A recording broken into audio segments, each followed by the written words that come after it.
It's Halloween, yay! Usually I'd make a video essay about fear and horror and such, but this time I thought I'd share a story of what the scariest thing in the world is. At least to me. Before I tell you what it is though, I'll give you some time to guess and cancel those out one by one. First fear, spiders. When I was a kid, I was so afraid of spiders. One of the reasons why was because my cousin showed me an article of dangerous spiders around the world.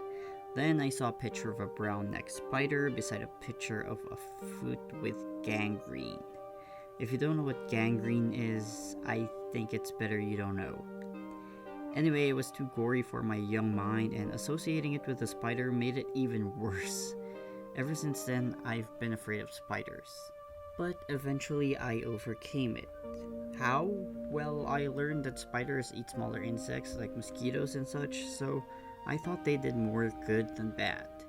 There was also this one experience where a jumping spider landed on my arm and didn't even bite me once.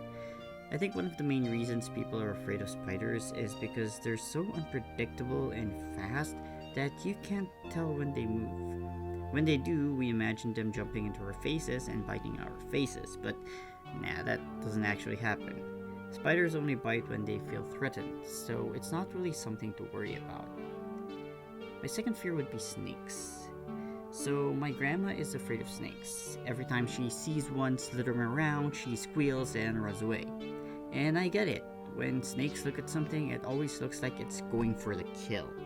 But after seeing my cousin's gigantic boa constrictor, oh yeah, I forgot to mention one of my cousins have a zoo in their backyard. Anyway, I realized snakes aren't that scary. They're pretty chill if just treated nicely. And yes, it's big and intimidating, but snakes only attack when they're hungry or feel threatened. Kinda like a Karen.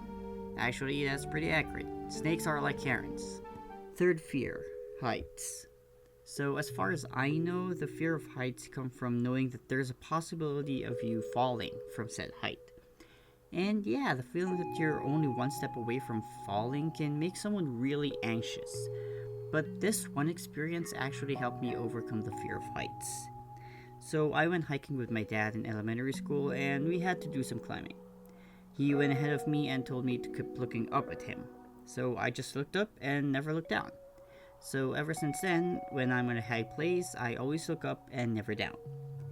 There is an analogy there somewhere, but the point is to look up just straight and you'll overcome it eventually.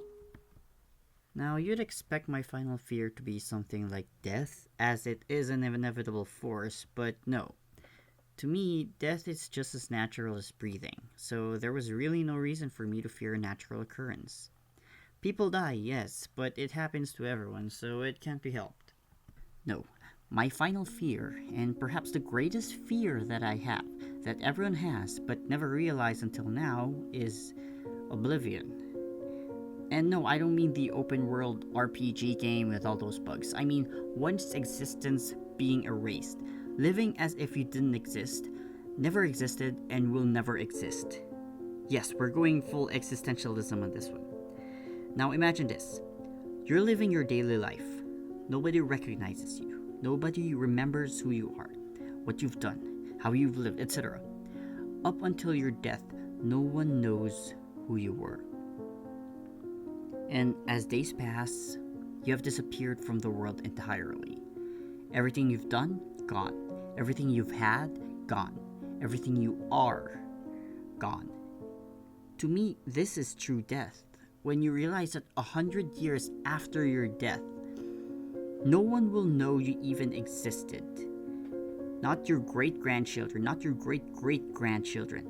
Tell me, do you know who your great-great-great-grandfather is?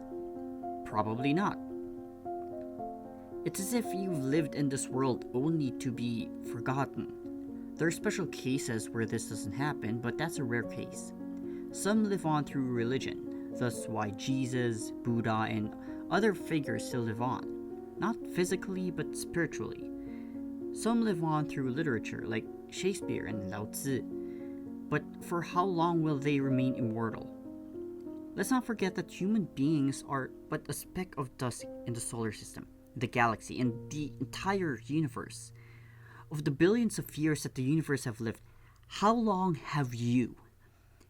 Your life will end someday. The planet will blow up, the sun will explode, the galaxies collide, the cosmos lose its glimmer, the universe reach entropy, and everything is dark.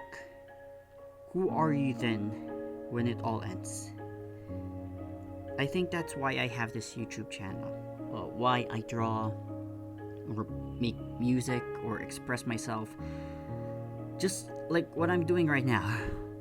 It sucks most of the time, but if it leaves a mark on your minds, then I've done my job. It's not because I want to be famous or get rich fast. It's because I want to leave something behind and not die out in oblivion. Even if it's just for a day. I don't want to be forgotten. I know I'm gonna be forgotten. I just don't want to be forgotten sooner than my death. I don't want to forget myself. I don't want to forget. I don't want to forget.